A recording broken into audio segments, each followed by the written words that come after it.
Hello everyone, I hope you're good. So again in this session we are going to discuss one of the most important topics out there that's been very relevant for the UPSC perspective. And again we're not going to discuss the sole topic out there or compartmentalize any other thing. We're going to juxtapose the various different issues out there and get the solution hit. So let's begin with this. Again, I'm gonna teach you certain elements that you can relate with the GS3 examination. Along with that, you can relate that with GS1 examination as well. Okay, GS1 examination as well. So just give me a moment.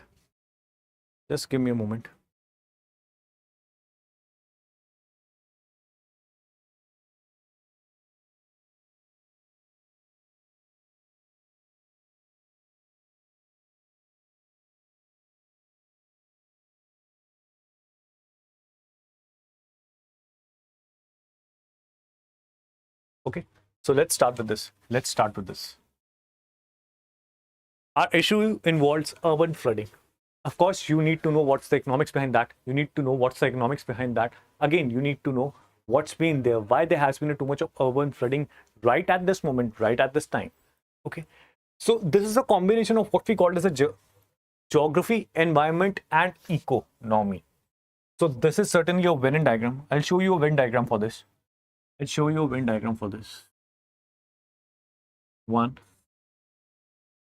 2, 3. 1, 2, and 3. So again, we have to hit this zone. This is nothing but an intersection point.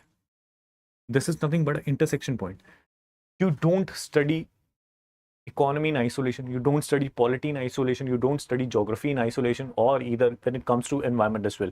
You both study these things by interlinking each other,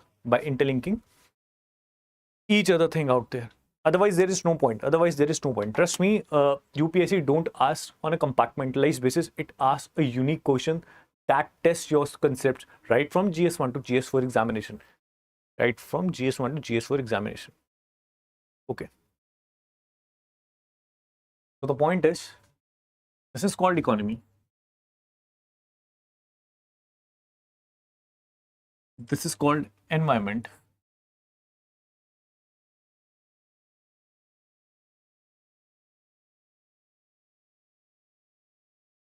Economy, environment, and this is called geography. And this is called what we call as a geography out there. I hope that's completely fine with you.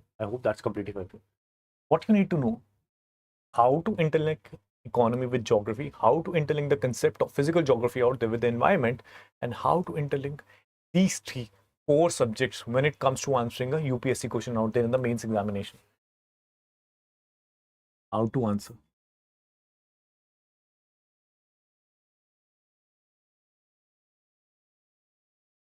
This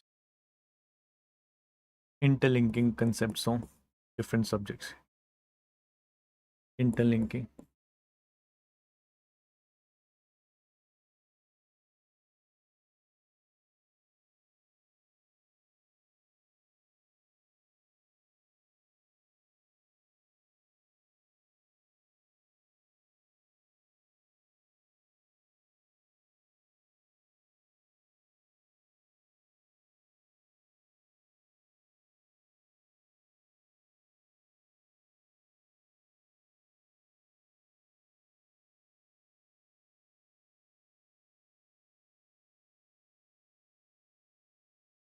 interlinking concepts from different subjects.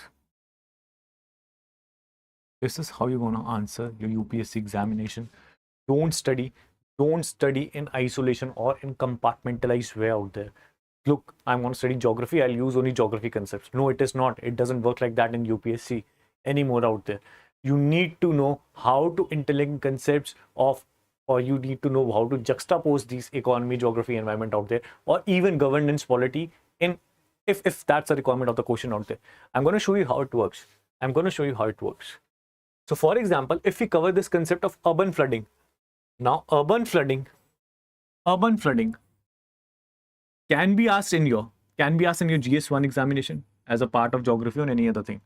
Urban flooding can also be asked in a GS1 examination as a part of society.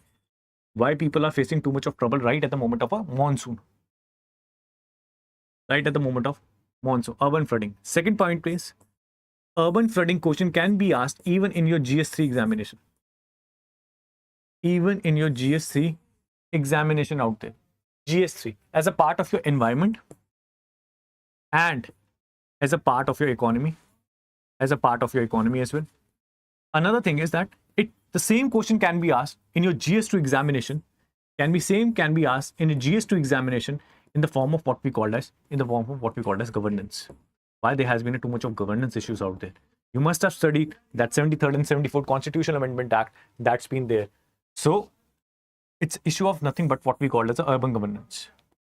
Issue of what we call as a urban governance.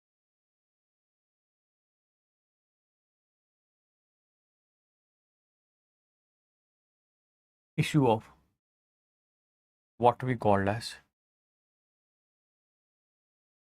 urban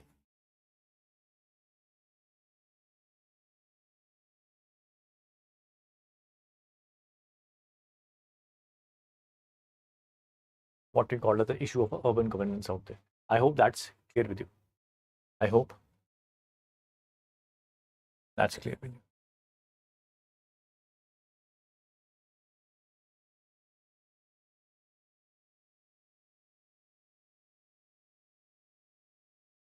Okay, that's the whole issue. That's the whole issue that's been there. That's the whole issue that's been there.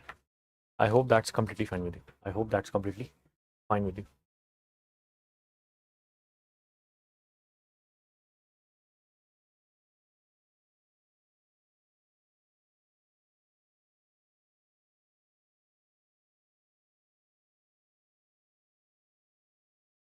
Urban governance. Okay. I hope that's completely fine with you. So let's begin with the issue. Let's begin with this. The point is the urban flooding is a major contributing factor. You must have seen there has been a lot of urban flooding, especially in the time of monsoon, right? Because we are facing extreme monsoons and there has been an El Nino El Nino year as well. So I hope you know what's El Nino and La Nina. It's been a major subject or a major theme that's been there in the geography segment. So I hope so that you know that. Because of El Nino, we are facing this extreme weather conditions. So again, what's the repercussion for these urban flooding? What's the repercussion of these extreme monsoon? We are facing the urban flooding out there. We are facing too much of flooding right in the Delhi NCR, in Bangalore, in Mumbai. All these urban centers are filled with this water out there. Why? Why they have been filled with water? It's because of one of the important things. It's called a urban management failure. Because of what we call an urban governance failure. Urban governance failure.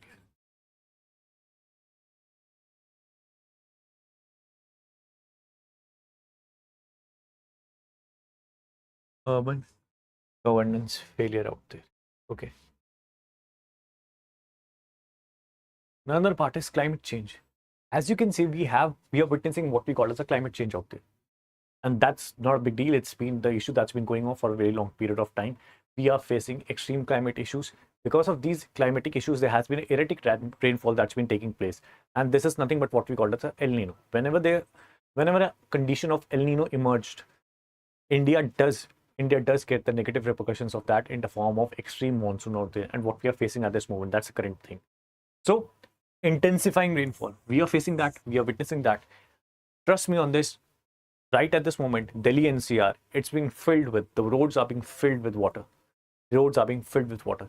There is a poor drainage system. It's not being able to absorb that much of water out there. That's the problem. That's the problem we are witnessing. Another is the erratic monsoon. What used to happen 9 to 10 years back, that monsoon used to erupt during August. Now it's been erupting during what we call as a June, July.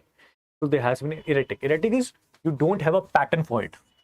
There's a difficulty in finding a pattern. Pattern means, for example, if you have studied maths, you know, there has been a certain series called arithmetic progression or a geometric progression or harmonic progression. They form certain patterns out there, but we are not able to find patterns because of climate change, because of the climate change out. So it's erratic monsoons out there. It doesn't have a pattern. We doesn't have a pattern out there.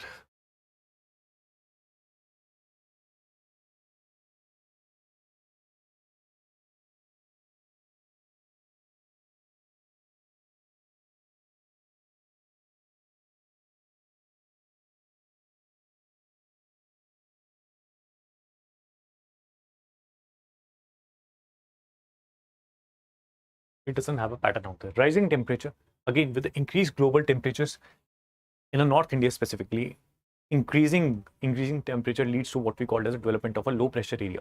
Whenever they emerge a low pressure area, it leads to what we call as a convectional currents. Convectional currents emerge out there, which forms too much of clouds, leads to heavy raining, and we are witnessing that. That's nothing but what we call as the outcome of climate change out there. I hope that's pretty much comfortable for you to understand these things, because this is not a new thing out there. There has been a lot of conference of parties, what we call as a COP meetings going on under what we call as the United Nations Framework Convention for Climate Change, that is UNFCCC. COP meetings has been going on under the framework of what we call as UNFCCC, United Nations Framework Convention for Climate Change out there. I hope that's completely fine with you. Okay, I hope that's completely fine with you. Now again, why there has been too much of problem that's been associated with the monsoon, especially when it comes to the urban centers. So it's because of what we call as the rapid and unplanned urbanization. Market. I hope you know history a little bit out there. So there was a first urbanization we witnessed.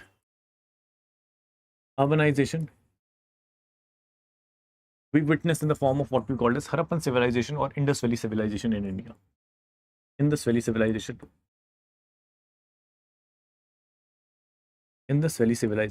Now look how I am connecting the history along with what we see as a climate change out there or urban flooding out there. That is how you need to connect the different concepts out there belonging to different disciplines. That's how you will fetch extra half an mark over and above your competitor in UPSC mains examination. So as you can see,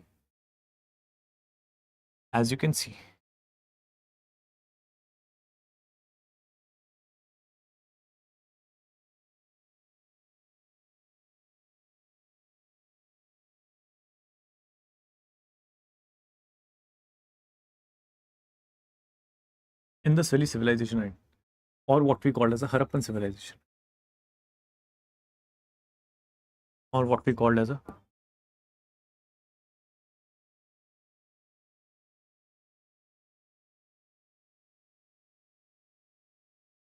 Harappan civilization out there. It's nothing but what we call as a first urbanization out there. When you see at the first urbanization out there, you can clearly witness that the roads were perfect. The drainage system were perfect. Roads were perfect. They were cut at horizontal or at perpendicular out there, forming a 90-degree. Roads were cut perpendicular.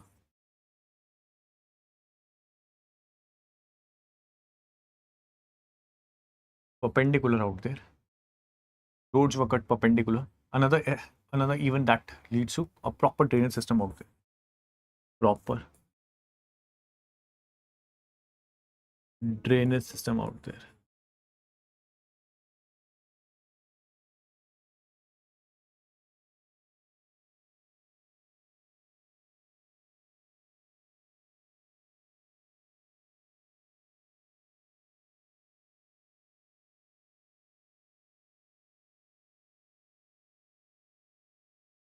Proper drainage system out there.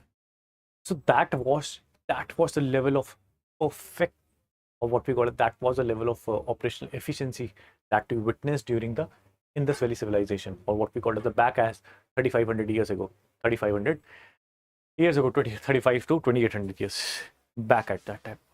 We witness that perfectionism. We witness a perfectionism in the form of what we call as urban planning. We witness a form of perfectionism.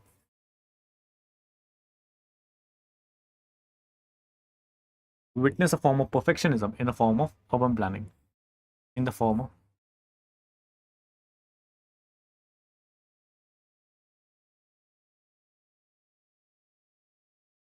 of urban planning out there. I hope that's completely fine with you. I hope that's completely fine with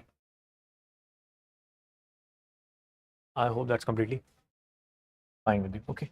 Again, that was the first urbanization. When you talk about the second urbanization, out there, that was nothing but what we call as a Mahajanpad period.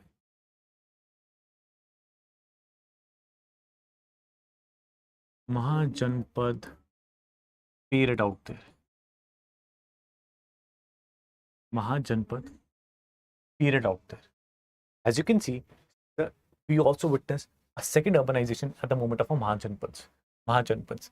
So, of course, Vaishali and all these stuffs out, Ang, Vaishali, these were Mahajanpads. Again, we witness perfectionism in the form of urban planning, witness perfectionism. We witnessed perfectionism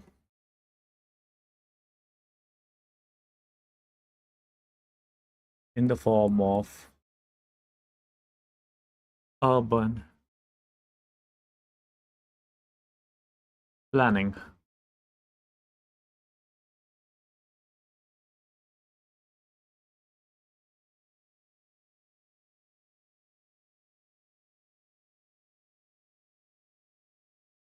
Perfectionism in the form of urban planning out there.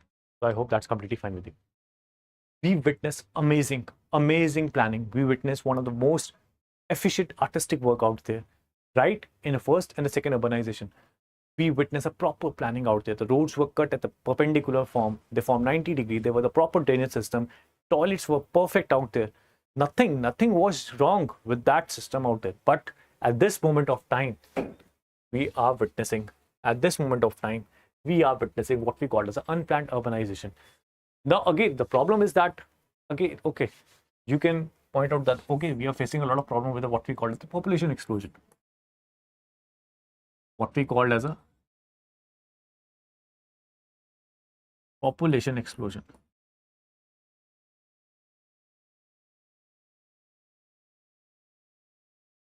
What we call as a population explosion out there. Encroachment on water bodies. Natural floodplains and lakes are being encroached upon the construction, as seen as Bangalore, where 65% of lakes are flooded.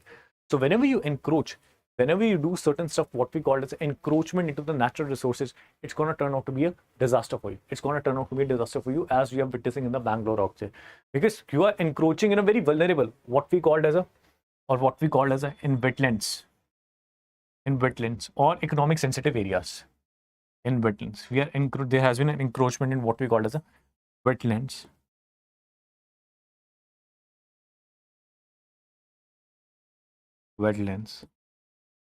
Or what we call as a wetlands or economic sensitive areas. Or what we call as a economic sensitive area.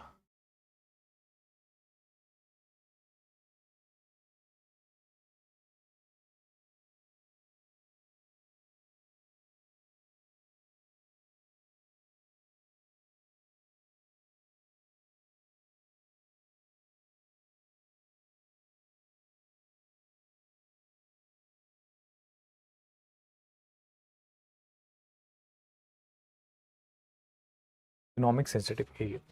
So there has been a loss of green spaces as well. Diminished wetlands and green areas reduce the city's natural capacity to absorb excess rainwater. To absorb excess rainwater.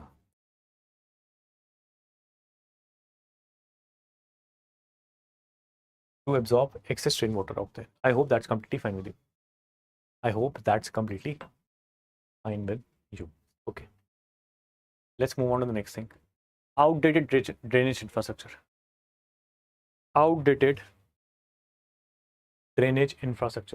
See, drainage infrastructure has been poor in all urban centers out there. It's been complete failure. It's nothing, it's a failure of what we call the urban local bodies.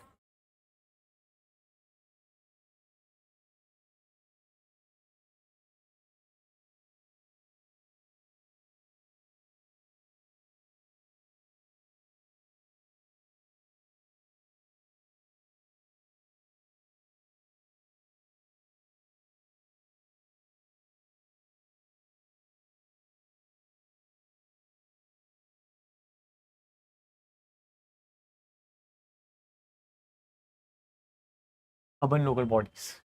Why? Look at the 74th Constitutional Amendment Act. They have the perfect responsibility out there to maintain civic sense, maintain a proper drainage system, but they have failed. That's even with the local municipalities out there. They have failed tremendously because, again, they have become what we call as the epitome of corruption out there. They don't do don't utilize the funds properly out there. How will expect that? Okay, urban centers will able to tolerate so much of monsoon rain out there? No, they won't. They won't. That's the problem. Many drainage systems like Mumbai's 1860 network are designed for much lower rainfall. Again, it's an archaic system. We don't change that system. It's a status quo nature. We don't change that, and that's been visible across. We don't upgrade our system. We don't update all these drainage system pipes and all these stuff out there because it requires funds out there. If now there has been a two F's problem with municipalities, that is funds and functionaries. Funds, functionaries,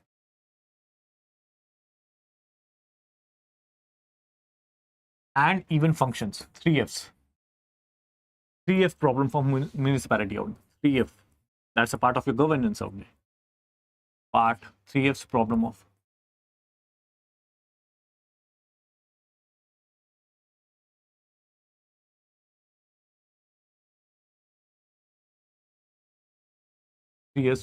governance out there. Funds, functionaries,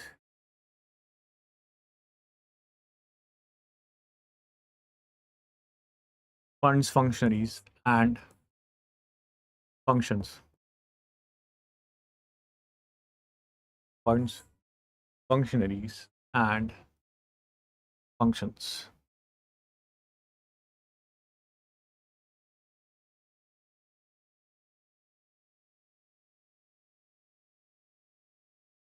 And the point is, say for example, hypothetically, if they do have funds, they are not utilizing that in a best of manner. They're not utilizing that.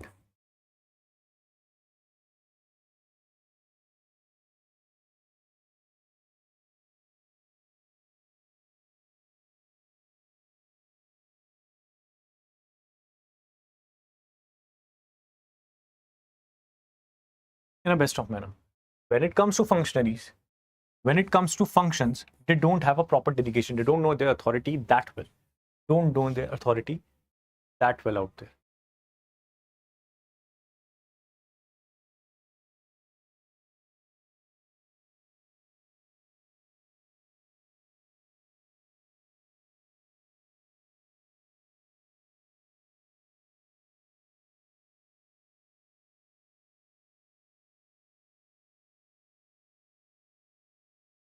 When it comes to functionaries, they lack what we call as a specialized. As you can see, government mostly runs with the functionaries, what we call as a journalist in nature. Even your IAS is a journalist. He's not a specialized or a domain expert out there. How can you expect someone who is journalist to be that problem curer out there? No, you can't. No, you can't. So it lacked what we call as specialized functions. It lacked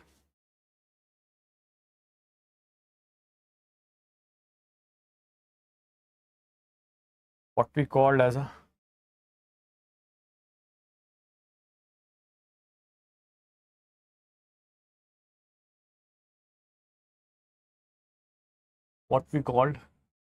specialized person out there.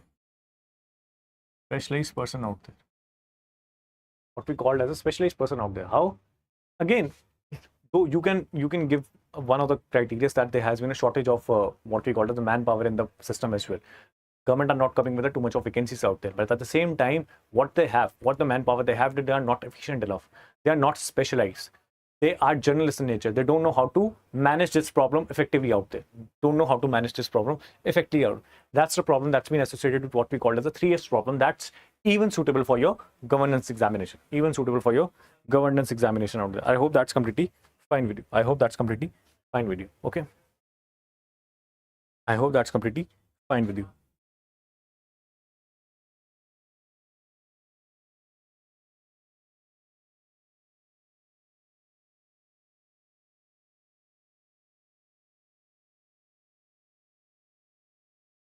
Any doubt related to this at this moment? Any suggestion you want to put in? Anything you want to say, please go ahead, because I want to make this as a conversation based session. I don't want to be a one-way person or there's a one-way communication that's been going on from my end. I want everyone's contribution in this. Please present your point if you have, because that makes the session more interesting. That makes the learning more interesting out there as compared to if just one person speaks out there. Only one person speaks out there. Okay.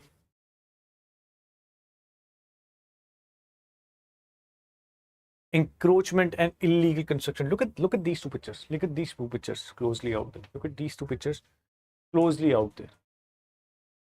Just put me above. Unauthorized building frequently obstruct both natural and man-made drainage system. Unauthorized building has been constructed, or even if you look at what is called unauthorized construction, look at Mumbai slums, Dharvi. Mumbai slums, largest slum in the Asia out there.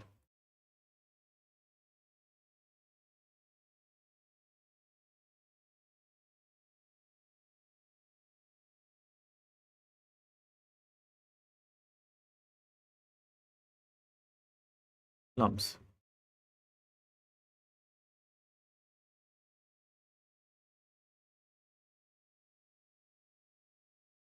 Mumbai slums, or what we call as a Dharvi. जहाँ से आपका what we called कहाँ आया, कौन आया? The famous rapper out there called, I forget his name. What was his name? The rapper's name out there that was there in the Mumbai, coming from Mumbai Highway. Yeah, Nezi bhai, Nezi bhai out there.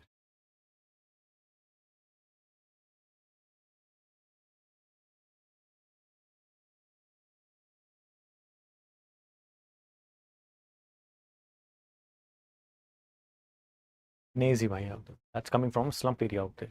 Slump area. That's nothing but encroachment out there. And when you encroach, it will be turned out to be unplanned out there. It will turn out to be unplanned out there. I hope that's completely clear with you. It will turn out to be what we called as unplanned out there. Unplanned out there. Another second is, look, this construction debris along with general solid waste. Solid waste management is another very important issue when you need to, of course, address the problem of urban flooding. Solid waste management.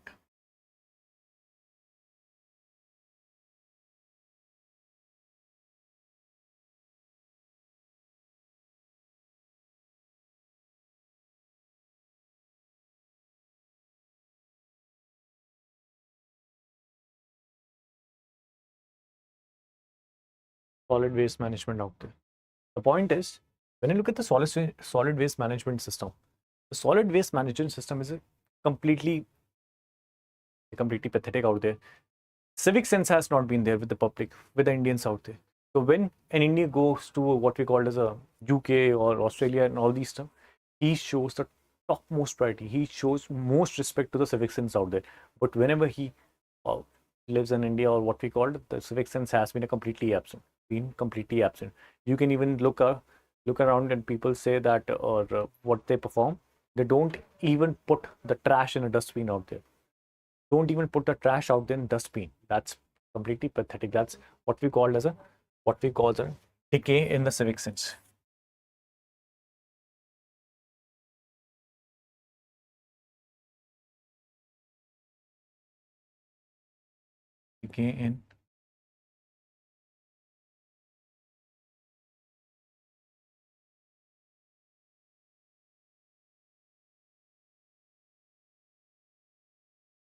Decay in civic sense out there. Decay in civic sense out there. I hope that's completely fine with you. Because as you can see, people don't oblige to what we call civic sense when it comes to India. I have never seen a people that shows too much of civic sense in Europe and they do at the same time showing a civic sense in India. That's not going to happen. People don't have that civic sense. As a result, they don't even do what we call as solid waste management. They don't classify their what we call as a dirt, or what we call as their garbage out there, into what we call as a solid and liquid form and dry state of form. Because again, it requires a lot of civic sense. Who's going to pay attention to that? No one. Who's going to pay attention to that? No one out there. Resulting this solid waste management, what we call as gets into our drainage system, or block our drainage system, or block our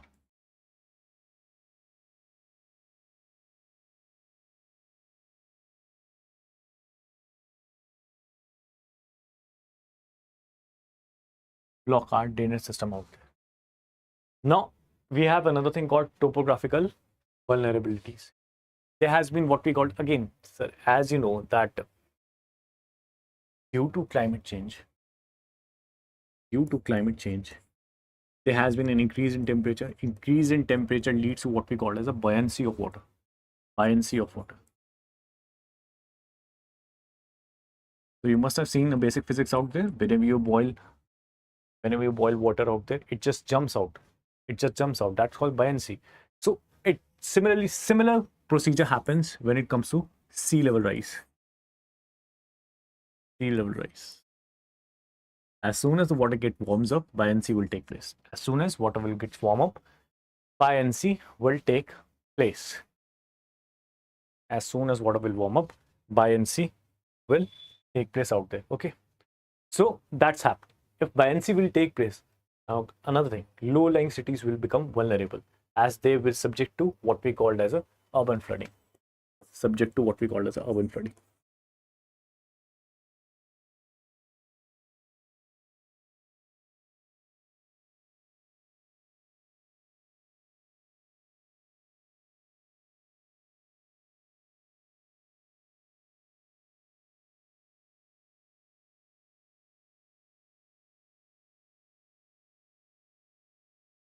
What we called as a urban flooding.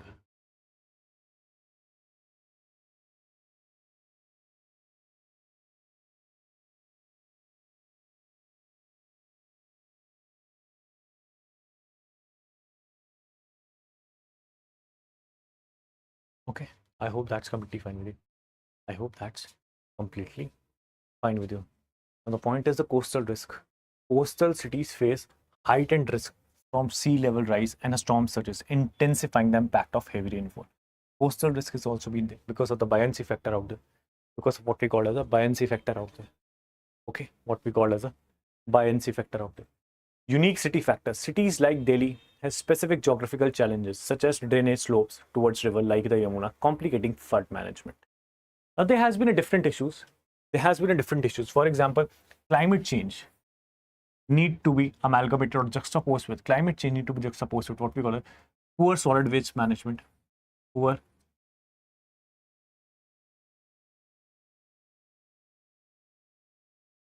climate change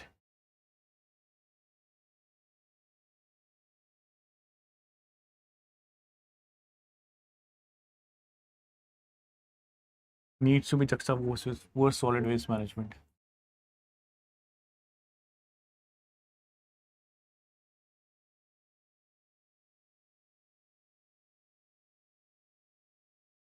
Climate change need to be juxtaposed with what we call as poor solid waste management out there. Again, another thing that need to be juxtaposed with climate change need to be juxtaposed with poor solid waste management. Another thing that you need to keep in mind is poor civic sense. Poor civic sense. Another is because of climate change, there has been a buoyancy or rise in sea level. Rise in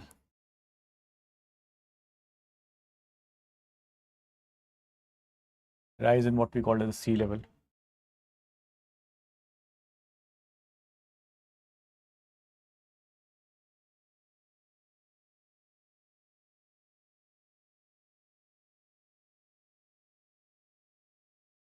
What another thing is called a failure, urban governance failure.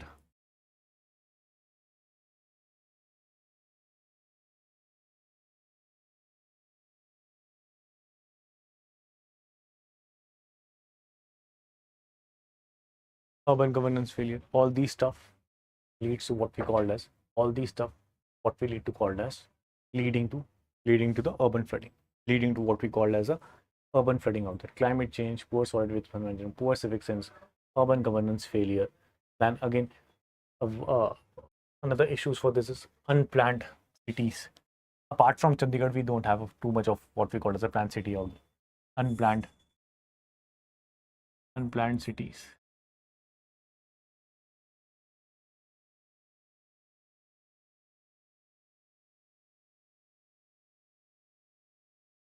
Unplanned cities. Unique city factor. Cities like Delhi have a specific geographical challenges such as drainage slopes towards river like Yamuna. Now, Another issue that's been associated with the urban flooding is called a river pollution. Urban flooding is called river pollution. Another issue that's been associated with what we call the urban flooding is associated with river pollution. River pollution. And Yamuna is the perfect example of that. Yamuna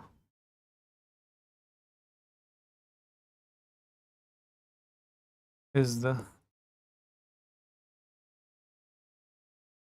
perfect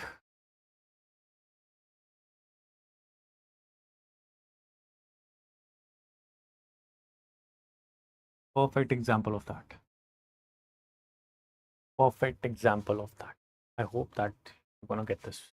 I hope that's completely fine with you. I hope that's completely fine with you.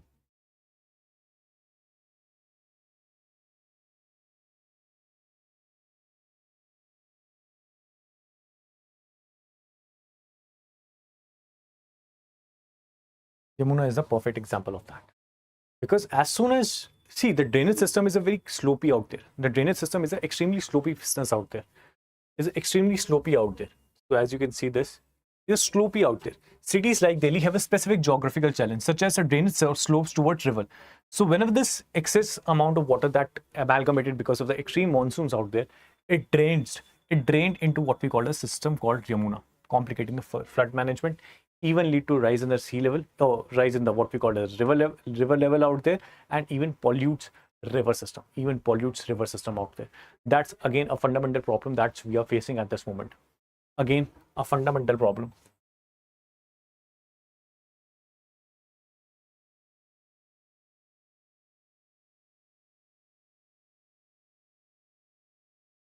Fundamental problem we are facing.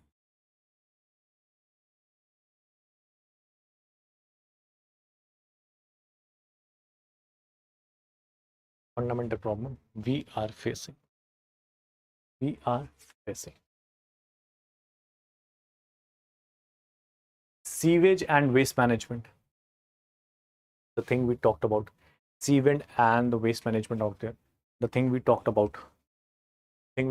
Sewage contamination. Inadequate sewage networks lead to storm water drains being contaminated with sewage, posing significant health risks. See, this amalgamation of water on roads is also bring what we call as a science and tech problem out there. It leads to the problem of what we call as a leptospirosis. Leptospirosis leads to the problem of what we call as a leptospirosis.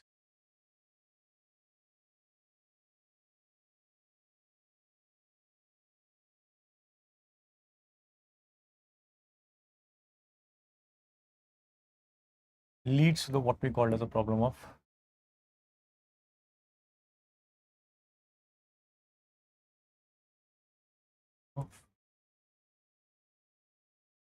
what we call as leptospirosis.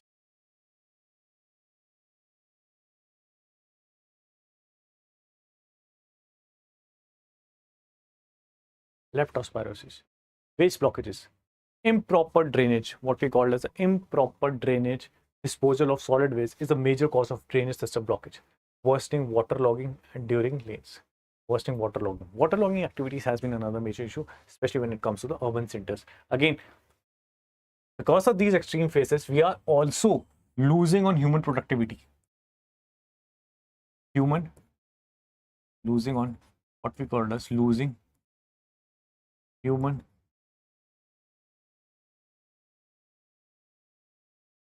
what we call as losing human productivity out there. Losing human productivity out there.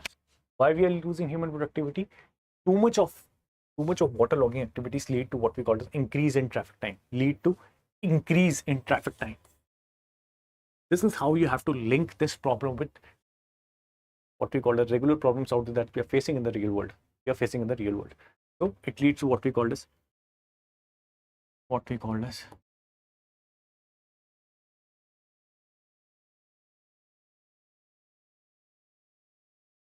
increase in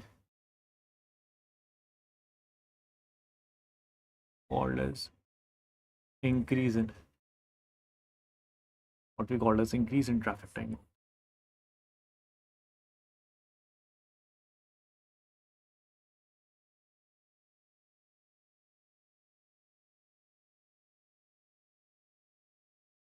Called as increase in traffic time out there.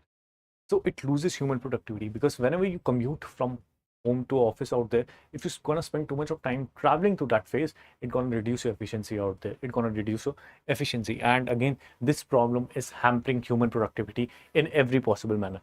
Is hampering human productivity in every bloody possible manner. Diseases, as we talk about, mixture of rainwater with the sewage drastically increases the risk of waterborne disease and especially the disease of what we call as leptospirosis.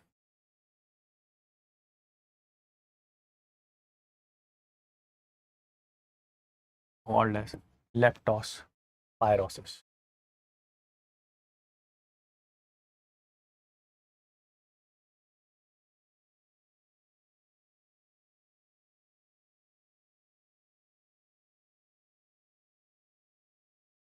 Addressing urban flooding in India.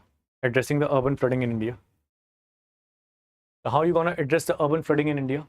Integrated planning. We need what we call as integrated planning out there. Implement comprehensive urban planning that integrates climate resilience with modern drainage system. So we need a planning out there. We need a proper policy making for this. It's a modern day problem and we need a modern day solutions for that. Proper planning is needed.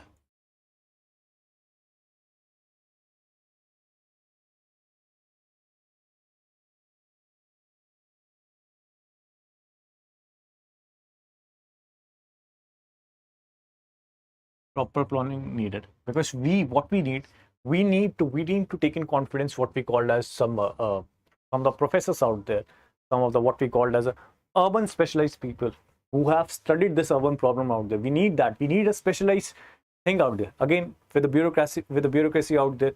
So they have to come together, sit in a particular table, form a particular policy out there that can resolve all these issues. That can resolve all these issues out there. I hope that's completely fine with you.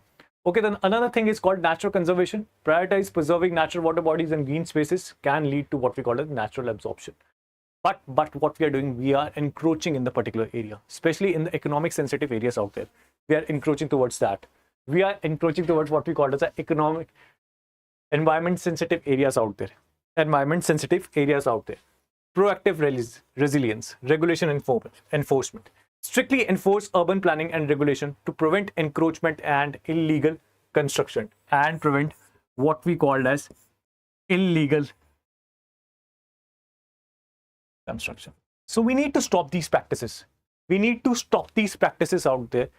We need to stop these practices as soon as possible if we want a particular sustainable, if we want to achieve the goal of what we call as SDGs, sustainable development goals out there. If we want to achieve the goals that we have marked for ourselves that we need to achieve by 2030 out there, that's called SDGs goals, sustainable development goals out there. Otherwise, this is a modern day problem that's gonna aggravate with every coming year out there. That's gonna aggravate with every coming year out there. So again, we need to achieve what we call as sustainable development goals.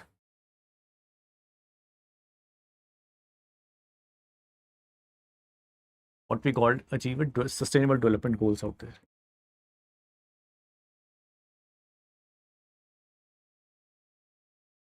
Sustainable development goals out there. I hope that's completely fine with you. I hope that's completely fine with you. So proper regulation needs to be done. See, again, the corruption has been the big issue. Why urban governance is not taking too much harsh steps out there? Because of the corruption that's been there. That's been ingrained in our system. That has decayed our system brutally and badly out there.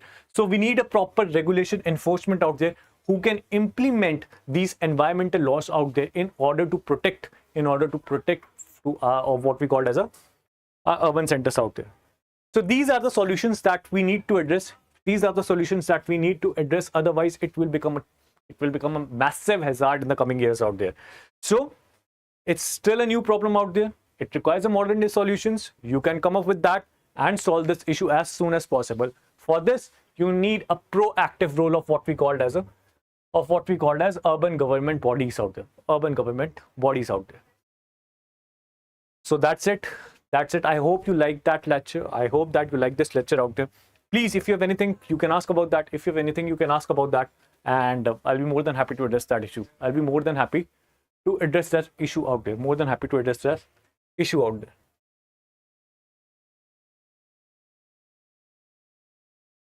Anything. So again, you need to juxtapose all of these stuff out there. You need to, as I said, juxtapose all of these stuff out there. All of these stuff out there.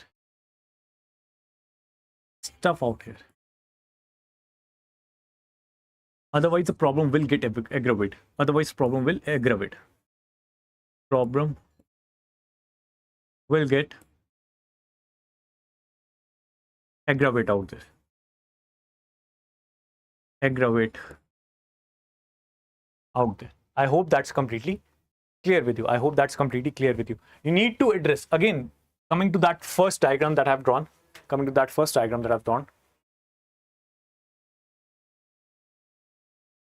What we need is economy. We need environment, and we need geography.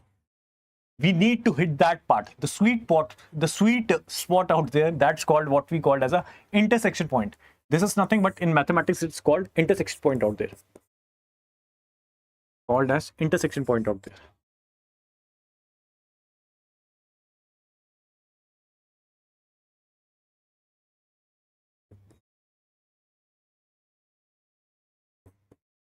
Intersection point. You need to hit that point.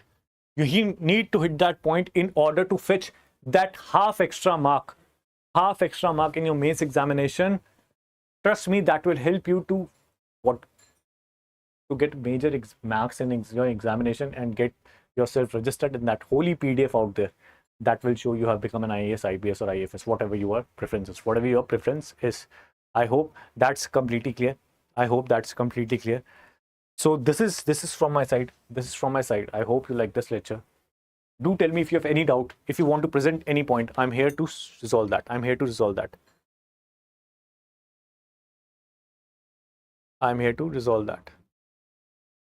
If you have any doubt, please go ahead. If you want to present any point, please go ahead. If you have any point, go ahead.